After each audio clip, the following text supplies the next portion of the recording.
This morning I was talking to some buddies of mine, and we were talking about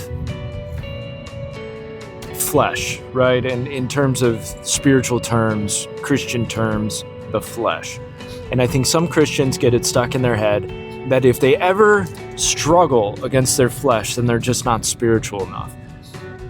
I'm pretty certain this is a fairly Gnostic idea. And one of my buddies was talking about how in Romans, it talks about, look, we're no longer under the law. We are dead to sin, right? So put away the old nature. Put away the sinful nature. Put away the sins. Crucify your flesh, right? So there is that concept of, hey, you're still going to have to deal with it in a real world sense. Day to day, you're still going to have to deal with sin. And so maybe somebody needs to hear that it's okay. You're going to have moments where you struggle with sin. You're going to have moments where the flesh fights you and doesn't want to do what you know it should do.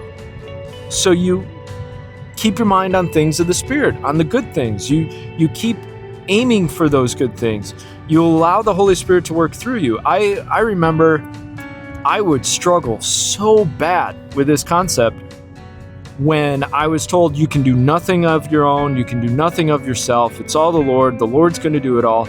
So then my next question was, okay, so do I sit on the couch and just wait and God's going to clean it all up for me? And I think we hyper-spiritualize that. And there's a lot of people who go, I'm struggling with something, therefore I must not be spiritual enough. I'm not in the Lord enough. Now, I do believe the more you walk in the Spirit, the more you can get a handle on struggles and sins and that kind of, but it doesn't mean you're not going to get tempted. There was temptations of Christ. And Paul talked about he wars against his flesh, right? He does what he doesn't want to do and doesn't do what he wants to do. This journey is in a fallen world. You're walking in flesh, interacting with the fallen world. Satan has every interest in enticing you away from Christ. Your flesh does not want to submit to Christ. But crucifying that flesh goes, no, I got to move on.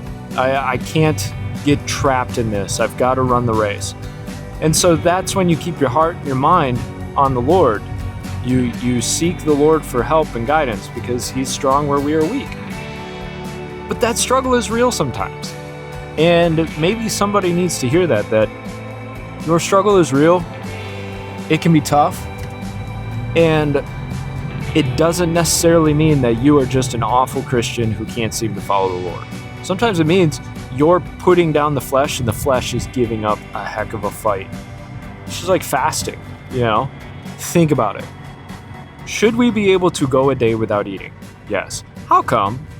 About halfway through the day, you start getting hungry and you start wanting food like crazy and your head hurts and you don't feel good, right?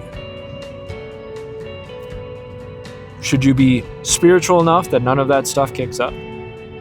Or is it sometimes a battle against the flesh and the flesh has to be put down? You have to decide, are you going to submit to your flesh or is your flesh going to submit to you? Are you going to direct the pathway forward or is your body and your desires going to direct your pathway forward? There's a difference there. So, hope that helps. Hope that speaks to somebody. Love you guys.